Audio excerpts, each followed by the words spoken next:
Kalau ada orang tanya, Pak, persepuluhan masih harus sekarang? Jawabannya tidak harus ke persepuluhan, karena itu memang prinsip perjanjian lama. Hey, what's up? Welcome back to Chemistry Podcast, kekristenan tanpa misteri. Au! Hit 'em like now. What's the word? Impact, touch a nerve. From Bolivia to Luxembourg. Ooh. Hit 'em like impact. Oke, balik lagi bersama gua Martin Wijaya, masih di one-on-one Juice Fluid. Dan hari ini kita ditemenin Pastor Billy Lantang, masih bahas topik yang bakal seru banget. Dan this is a very hot topic. Kalau temen-temen main di sosmed ya, pasti lihat beberapa waktu ini ada video yang lagi viral. Opini dari seorang temen gue juga, hamba Tuhan, pendeta juga, yang ngomongin tentang perpuluhan.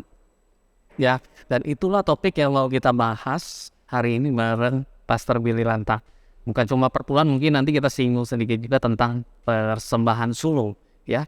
Nah, si pendeta ini waktu itu menyinggung tentang opini dia yang berpendapat bahwa perpuluhan, kira-kira ya isi pendapatnya adalah perpuluhan dan perpuluhan itu tidak lagi relevan di zaman sekarang. Ya, nah kalau saya mau tanya nih sekarang, Pastor Billy, kalau menurut saya Pastor Billy, gimana? Apakah perpuluhan itu sebetulnya masih relevan nggak sih di zaman sekarang? Itu adalah pertanyaan yang ditanyakan sekarang sama banyak orang ya. Betul. Relevan itu artinya apa gitu ya. Kemudian apakah saya masih harus memberikan persepuluhan? Apakah saya boleh tidak memberikan persepuluhan? Itu kembali lagi ke dalam konteks yang kita harus mengerti bahwa betul persepuluhan itu pengajaran di Perjanjian Lama. Betul. Buah sulung juga begitu. Bahkan buah sulung itu ketika diberikan dan ada imam besar yang menjadi mediatornya, itu makin ribet lagi. Ada korban-korban bakaran, ada korban curahan, ada korban sajian gitu ya. Jadi kalau kita mau seperti itu konteksnya ya berarti kita harus ngikutin seperti itu misalnya kan. Semuanya nih ikut. Semuanya lah kalau ngikutin. Memang di perjanjian baru itu yang kita perlu pahami adalah semua yang ada di dalam kehidupan kita tuh punya Tuhan semuanya. Bahkan 100% punya Tuhan gitu loh. Nah, tetapi kalau ada orang bertanya begini, saya masih tetap mau memberikan persepuluhan di gereja. Ini nggak apa-apa juga, silahkan aja. Iya kan? Saya mau memberikan 20%, mau memberikan 3%, ini nggak apa-apa juga, silahkan aja gitu. Tetapi kamu harus ingat bahwa 100% dalam hidupmu itu semua punya Tuhan gitu loh. Iya. Kalau saya nggak ngasih, nggak apa-apa juga. Tuhan nggak akan menghukum kamu gitu loh. Tetapi kamu harus belajar untuk terus memberi gitu loh. Benar. Memberi itu adalah bagian dari kehidupan kekristenan. Kalau persepuluhan kan kita bicara soal mekanismenya nih gitu kan. 1/10 gitu kan. Nah kalau kita mau bahas lebih dalam lagi pasti ngejelimet, kita nggak punya waktu untuk bahas. Karena Teologis banget. Banyak pengajaran dan backgroundnya. Betul. Seperti di Maleki misalnya. Kemudian semua yang ditulis dari awal, banyak orang bilang kan dulu nggak ada uangnya, cuman ada misalnya hasil tanah atau itu, nggak juga sih, ada juga hasil-hasil dan yang namanya uang tuh ada waktu saat itu dari kitab Ulangan. Tapi makin ngejelimet ke dalam mekanismenya banyak sekali. Prinsipnya adalah di dalam perjanjian baru semua yang melekat sama kita punya Tuhan. Oke. Dan milikilah sebuah hati yang selalu mau memberi gitu loh. Dan sebenarnya secara nggak langsung ya konsep perpuluhan ini juga jangan sampai teman-teman juga terjebak bahwa saya udah kasih 10% and then kemudian 90% ini berarti punya saya, mau saya terserah saya mau ngapain aja. Padahal sebetulnya kalau konsepnya kita kan stewards, pengelola, berarti sebenarnya 100% berarti punya Tuhan. Maksud yang 90% juga ya Pastor ya. 10% itu dia pikir itu punya Tuhan, 90% yang tadi Marvin bilang itu punya dia. Enak aja, 100% punya Tuhan lagi. Jadi udah dia ngasih itu sebagai umpan, begitu dia minta berkali-kali lipat. Jadi akhirnya transaksional terjadi. Benar. Karena di belakang itu ya kasihan juga ya, pengajaran-pengajarannya juga tidak tepat gitu loh. Oh ya, di balik itu sehingga motivasinya dalam memberikan juga tidak tepat. Akhirnya tidak tepat nih, saya bacain ayatnya ya. Boleh. Dari 2 Korintus 2 ayat yang ke-17 ya. Dikatakan, sebab kami tidak sama dengan banyak orang lain yang mencari keuntungan dari firman Allah. Jadi mencari keuntungan, jadi firman Allah dieksploitasi, diputar-putar untuk mencari keuntungan bagi dirinya misalnya. Wow. Misalnya mencari keuntungan bagi organisasinya, bagi gerejanya misalnya. Dengan memelintir-melintir semua firman yang akhirnya kedengaran sama jemaatnya jadi salah semua. Akhirnya menjerumuskan jemaat ke dalam narasi-narasi yang salah gitu ya. Sebaliknya dalam Kristus kami berbicara sebagaimana mestinya Ya. dengan maksud-maksud murni atas perintah Allah dan di hadapannya. Iya, Itu benar. pengajarannya harus murni, pengajarannya harus benar gitu loh. Kalau ada orang tanya, Pak, persepuluhan masih harus sekarang? Jawabannya tidak. Tidak harus persepuluhan karena itu memang prinsip perjanjian lama. Tidak wajib. Tidak Kalau wajib. siap Tapi boleh kalau aja. silahkan, nggak apa-apa. Jangan juga, Juga ya udah. ya jangan juga dihakimi orang yang mau ngasih gitu loh. Kalau misalnya gereja mengajarkannya, oke, kalau misalnya mau kasih persepuluhan silahkan. Tetapi juga harus dibarengi dengan pengajaran yang tepat sama gerejanya. Lebih baik kan mungkin diajarkan, ini loh Bapak Ibu pengajaran tentang persepuluhan tuh begini. Ini sejarahnya di perjanjian lama. Ini seminar yang kita adakan nanti ya. Nah kita bisa tanya jawab misalnya. Tapi kalau Bapak Ibu masih mau ngasih silahkan, nggak apa-apa gitu.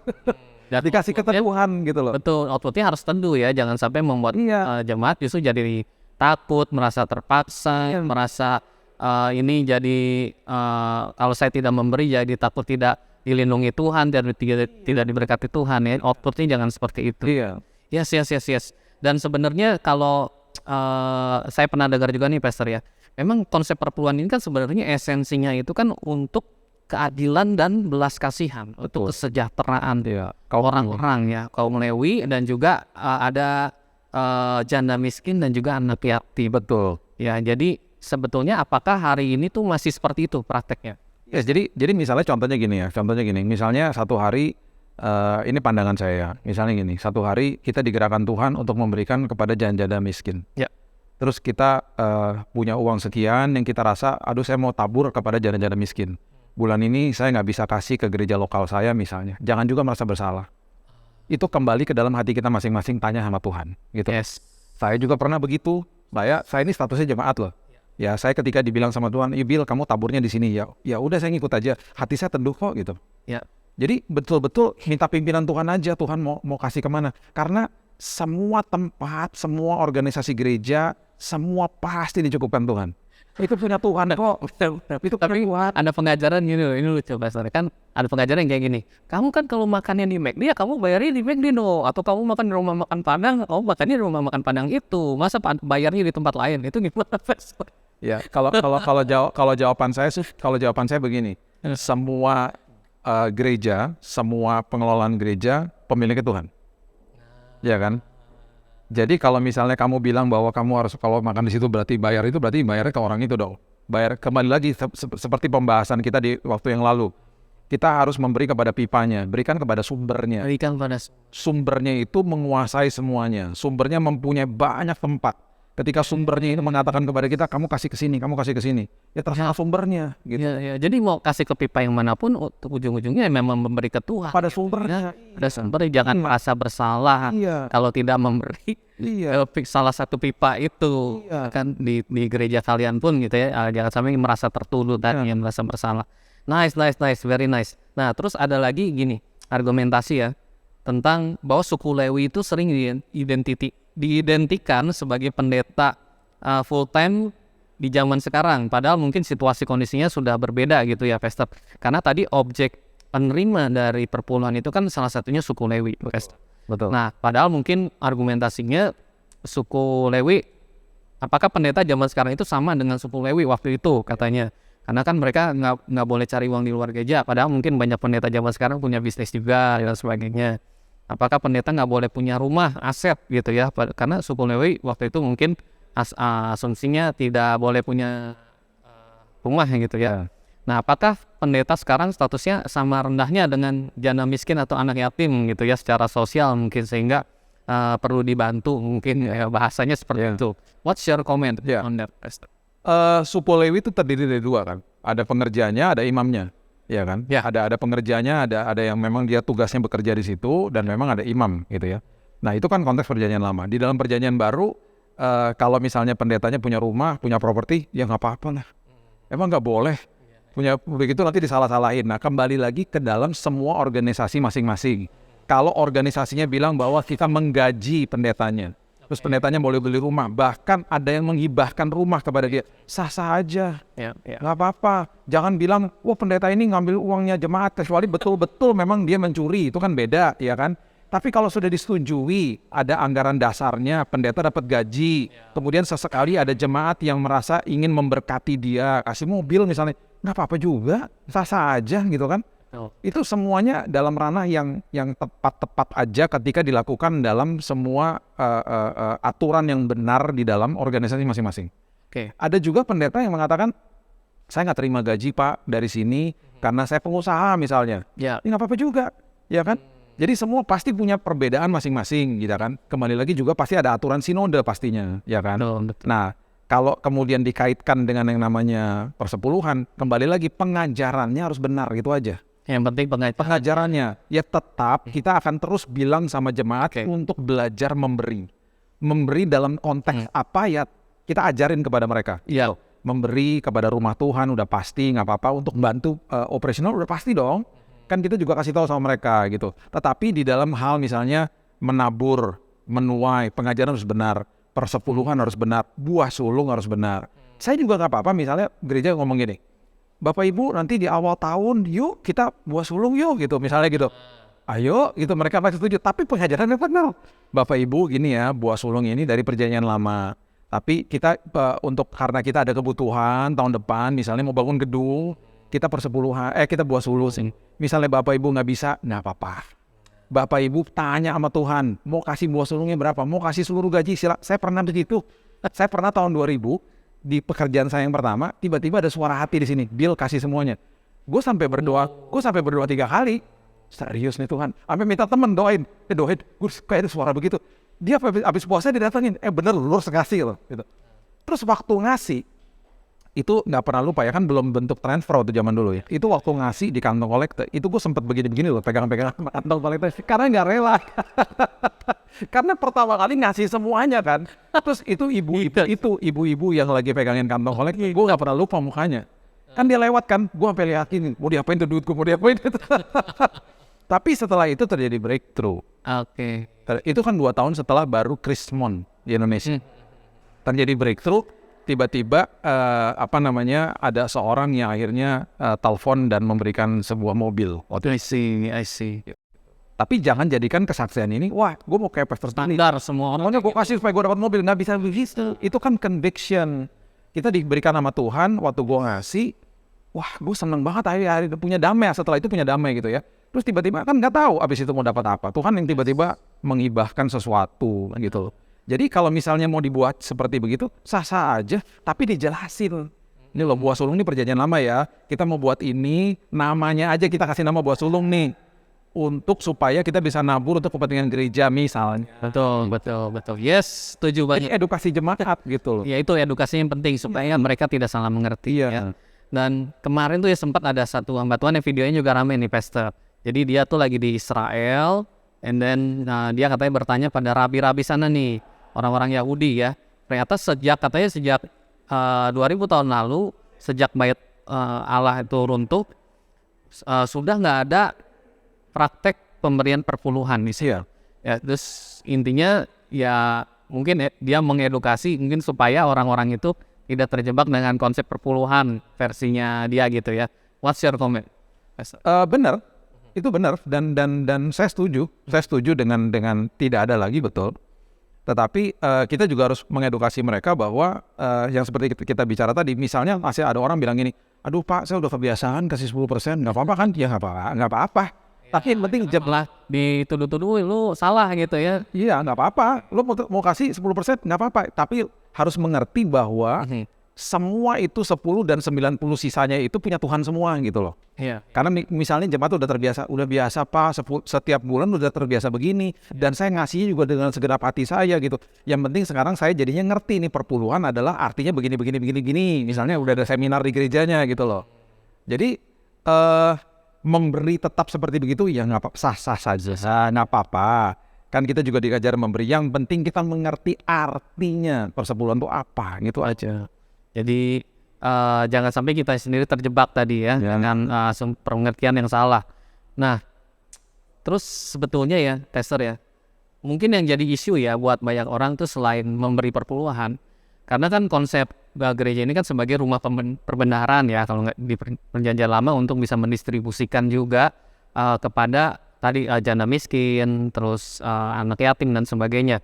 Nah, apakah gereja-gereja hari-hari ini sebetulnya cukup transparan kepada jemaat dalam hal pengelolaan perpuluhan atau dana gereja ini, Pastor? Sehingga mungkin ya, saya nggak tahu, kalau jemaat merasa memberi ke gereja tuh kayak nggak kelihatan jadi apa gitu ya. Nah, berarti sebetulnya ada isu transparansi ini loh, Pastor. Ini berarti harus dilihat dari dua sisi. Yang pertama, dari sisi gerejanya, gereja harus mengelola semuanya dengan benar. Itu harus.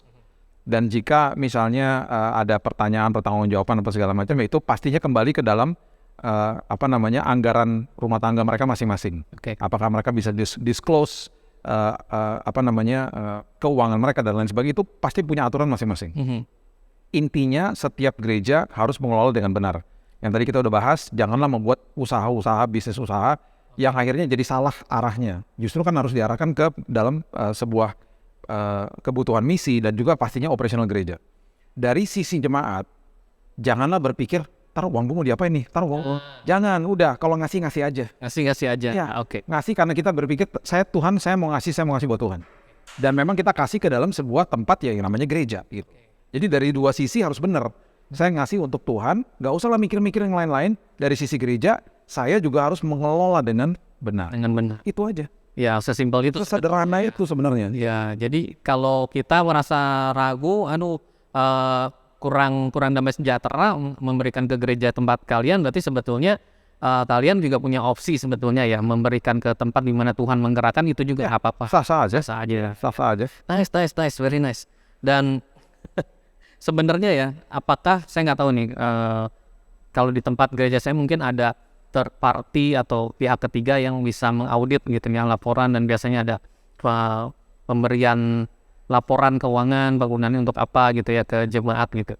Nah, apakah sebetulnya semua gereja tuh seharusnya melakukan ini juga gitu, Pastor, untuk transparansi atau audit dan sebagainya? What do you think?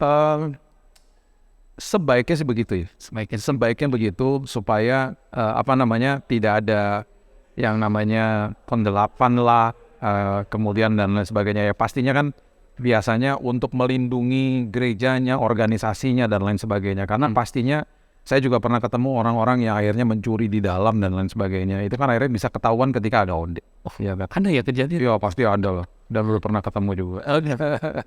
Ya, jadi kalau dengan adanya audit ini sebenarnya ngebantu juga ya. Dan buat jemaat ngerasa ada pertanggungjawabannya gitu ya, pengelolaan dana yang baik dan sebagainya. Nah, saya kembali lagi di sesi sebelumnya, saya sempat tanya, ada seorang yang merasa dia sedang kesulitan ekonomi, kemudian dia merasa tertuduh nggak bisa memberi dan sebagainya. Sebetulnya bukankah orang-orang seperti ini ya, Pastor ya, dia juga sebagai harusnya jadi objek yang menerima ada yang namanya persembahan diakonia ya, Pastor ya. Nah, menurut Pastor sendiri sejauh ini ya, sepengetahuan Pastor, itu penggunaan diakonia itu seperti apa sih di gereja, Pastor? Mayoritas sih masih belum melakukan itu. Wow. Saya lihat Okay. yang maksudnya tapi untuk itu fungsi gereja salah satunya diakonia ya, Pastor ya. Maksudnya membantu jemaatnya sendiri ya. Betul.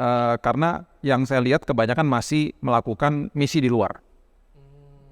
Berarti asumsi saya adalah jemaatnya oke-oke aja, ya kan. Tetapi pasti ada 1-2 yang membutuhkan, udah pasti. Nah, itu ada beberapa tempat yang ketika saya pernah berdiskusi, mereka sempat mengatakan begini, kalau satu kita kasih Pak, bisa presiden nanti yang lain-lainnya pada minta. Jadi dilema. Oke. Karena kita bisa juga dieksploitasi nanti sama orang-orang yang main asal datang. Mereka mengatasnamakan kebutuhan ini dan lain sebagainya, mereka minta loh, itu kan dikasih, kenapa saya nggak dikasih gitu loh. Jadi dilema akhirnya. Jadi memang kebanyakan mayoritas gereja itu masih melakukan pemberian dana itu kepada misi. Jadi saya sering lihat lah kalau di gereja-gereja pertanggungjawaban mereka lagi mission trip kemana, bangun pastori dan lain sebagainya, which is very good ya. Yes. Tapi untuk kepada jemaat sendiri, itu biasanya akhirnya yang ketika saya pernah ngobrol, dia katakan, Pak, itu akhirnya kita insidental. Kita tidak memberitahu secara formal. Kita bantu, bahkan beberapa dari kita memberikan uang kepada orang-orang itu dari kantong kita sendiri. Oke, jadi jemaat saling Iya, jadi kalau kita sampai keluarkan dari kas gereja, akhirnya kita harus membuat peraturan bahwa semuanya kita harus bantu. Sementara kita nggak punya kapasitas begitu dan ada penyalahgunaan. Oke. Yang akhirnya misalnya dia ngajak temennya, ibu dibantu nih, ikut yang sini aja gitu. Akhirnya terjadilah. Oh, jemaat pindah demi dibantu. Iya. Dan gereja nggak punya kapasitas itu misalnya. Tetapi apakah harus bantu jemaat yang membutuhkan? Ya jelas. Misalnya ada kematian, kemudian dia nggak mampu untuk menguburkan misalnya, atau nggak beli peti matinya gitu. Ya saya udah dengar banyak kok gereja yang melakukan itu. Yang membantu bahkan mengeluarkan uang dari mereka sendiri. Iya. Memang sih kalau saya lihat juga kebanyakan yang saya lihat, yang saya alamin dan ada teman-teman juga yang melakukan memang kebanyakan swadaya ya, sendiri jadinya ngelihat ada teman susah, iya patungan nih bantuin gitu. Nah, dan itu saya rasa lebih tepat karena gereja mula-mula juga begitu. yes, Gereja mula-mula kan mereka saling memberi, semuanya ngumpulin uang masing-masing, saling berempati. Di Kisah Rasul pasal yang kedua ayat 46 kalau nggak salah, itu mereka mulai membagi-bagikan kepada orang-orang yang membutuhkan gitu. Dan harusnya begitu sih memang. yes, Ya kan, ketika ada kebutuhan semua jemaat berkumpul dan akhirnya yuk kita patungan yuk bantuin si dia misalnya. benar. Lebih tepat begitu. Iya, ya sebenarnya ya teman-teman ya, kalau habis ngobrol sama Pastor Billy ini ya, ngelihat isu perpuluhan, persembahan sulung itu sebenarnya isu yang nggak terlalu kompleks ya, walaupun secara teologis ada perdebatan yang panas sampai hari ini gitu. Tapi sebenarnya isunya tuh ya tidak sekompleks itu gitu ya. Kalau ngobrol dengan Pastor Billy ini, kalau teman-teman mau memberi, ya silakan. Kalau nyaman, sudah terbiasa melakukannya, it's okay, tidak ada tuduhan apapun. Yang penting motivasinya harus benar, jangan merasa tertuduh, jangan menganggap ini investasi, Tuhan harus balikin berkali-kali lipat. Ya sehingga itu semua pengajaran, konsep pengajaran yang salah teman-teman ya. Wow, kita jadi dibukakan banyak hal dan dapat insight yang baik sekali ya. Before saya menutup sesi ini, Pastor ya, ada closing statement yang mungkin Pastor mau ingetin ke jemaat atau mau Kalau pesan ya church leader, ya, silakan Pastor. bagi saya sih untuk para church leader ya, sangat baik untuk membuat sebuah seminar tentang persepuluhan dan puasa khusus untuk jemaat. Jadi dibukakanlah kepada mereka kebenaran ini, di mana mereka bisa bertanya jawab. Kalau dihotbahkan di mimbar 40 menit nggak cukup. Sesi begini aja kita kan banyak banget ya, kita nggak bisa bahas. Teologis nggak Kita bisa bahas terlalu kejelimet, nanti makin membingungkan. Dan pasti kan sekarang di mana-mana sudah ada YouTube channel yang membahas sampai detail. Bisa 1 jam, 1,5 jam cukup detail. Dan itu benar, banyak yang benar gitu loh. Nah, alangkah baiknya untuk mencari narasumber yang kompeten, yang bisa ngajar, kumpulkan jemaat, supaya pengajarannya benar, penyampaian di mimbar pun nanti jadinya benar. Yes. Jadi jemaat tuh akhirnya teduh, mengerti gitu, bahwa iya ya, ini arti persepuluhan, ini arti buah sulung, ini arti memberi dalam keseluruhan, gitu loh. Akhirnya jadi sehat gitu loh. Benar. Pengajarannya sehat, mereka juga jadi sehat. Yesus. Terima kasih banyak Pastor Billy Lantang dan saya pribadi diberkati banget ya dengan sesi kali ini. Saya mungkin tutup dengan begini teman-teman. Saya percaya dimanapun Tuhan tempatkan kita, termasuk di sebuah gereja lokal mungkin ya. Saya percaya Tuhan punya movement di sana, Tuhan punya rencana buat gereja tersebut. Dan kalau teman-teman ada di sana, tentu saja teman-teman akan melihat bagaimana Tuhan bekerja, movementnya di sana, bagaimana jemaat bertumbuh, bagaimana orang-orang baru dimenangkan, mengenal Tuhan dan sebagainya. Kalau teman-teman melihat itu dan ada bagian di sana, it's okay dan harusnya juga bisa terlibat juga. Karena yang namanya gereja kan butuh dana juga, butuh sumber daya juga, butuh tenaga juga. Mungkin teman-teman baru bisa banyak terlibat sebagai orang yang melayani ya, jadi tenaganya disumbangkan ke gereja. It's good gitu ya, tapi mungkin juga bisa ada orang-orang yang cukup sibuk dan dia bisa memberikan dana lebih sehingga bisa memberikan dana ke gereja. Sebetulnya yang penting itu tadi teman-teman, bagaimana kita punya konsep yang benar dalam memberikan persembahan, perpuluhan atau persembahan sulung tadi, apapun bentuk pemberiannya kepada Tuhan. So it's a very good session with Pastor Billy Lantang. Terima kasih teman-teman yang sudah join. Jangan lupa bagiin video ini ke teman-teman kalian karena ini sangat mengedukasi ya banyak orang. Saya percaya teman-teman kalau bagiin video ini ke teman-teman yang lain ini bisa mengedukasi mereka sehingga harapannya nggak banyak orang lagi yang merasa tertuduh karena nggak memberikan persembahan dan sebagainya gitu ya teman-teman. Dan it's good to have the session with you, Pastor Billy. Terima kasih banyak buat insight-insightnya. Dan saya menutup sesi ini. Inilah Chemistry Podcast, kekristenan tanpa misteri. Au!